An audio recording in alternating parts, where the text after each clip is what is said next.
Assalamualaikum warahmatullahi wabarakatuh dan selamat sejahtera. Saya ucapkan kepada Dr. Nur Fazilah binti Nordin. Nama saya Nur Fatin Hanis binti Abdullah atau lebih dikenali sebagai Hanis. Saya berasal daripada Sik Kedah.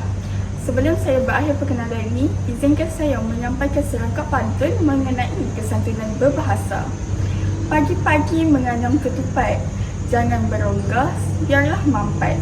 Gunakan bahasa secara tepat supaya jiwa Melayumu semakin mantap. Sekian, terima kasih. Labana al Yaw